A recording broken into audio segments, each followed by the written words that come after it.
Welcome back to Tales from the 305, the podcast where we bring you the peculiar, provocative, and just plain weird stories in the history of Miami.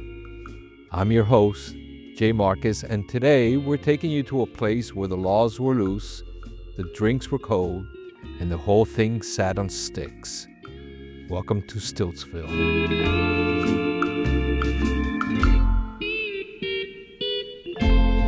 So picture it. It's 1933, the Great Depression. Prohibition is still technically a thing, and out in Biscayne Bay, a fisherman named Crawfish Eddie drops a shack on stilts, and he starts serving up bait, beer, and legendary crawfish stew called shilao. Was he licensed? Of course not. Was he beloved? Oh, absolutely. Soon, Crawfish Eddie had neighbors. Fishing buddies like Thomas Grady and Leo Edward built their own shacks nearby, and just like that, the Shacks, or Shack Colony, as the papers called it, was born.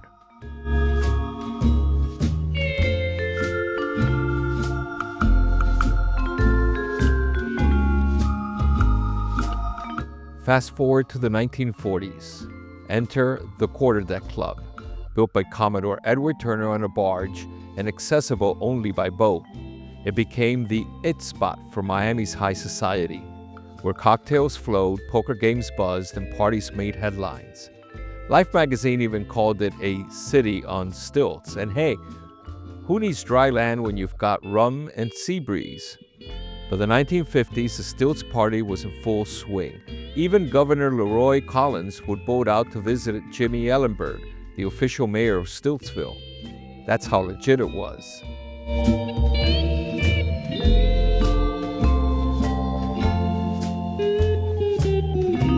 But no Florida story is complete without a scandal. Let's talk about the Bikini Club. In 1962, a guy named Harry Pierre Churchville turned a 150-foot yacht called Jeff into a floating pleasure palace. Bikini-clad women got free drinks, there was nude sunbathing on the deck, and rooms below for, well, resting.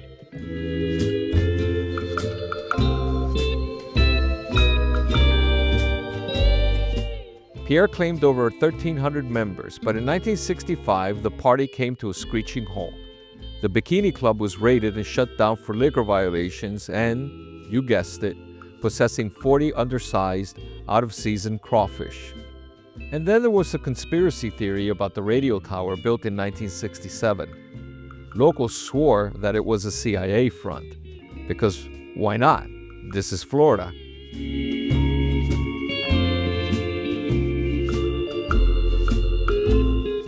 Nature, however, had other plans.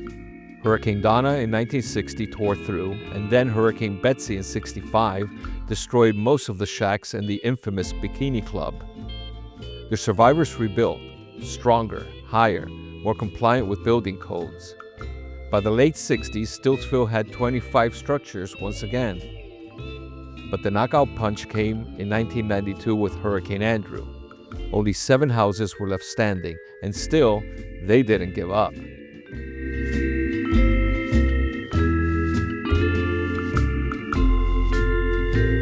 Today, those 7 ghostly houses still stand in Biscayne National Park, faded but proud. They're preserved now, no more poker or speakeasies, but they still whisper stories to passing boats. No electricity, no plumbing, just salt air, seagulls, and history held up on concrete legs. They're used for tours and environmental education today, and they remind us that at one point Miami had a floating party town where freedom danced just past the horizon.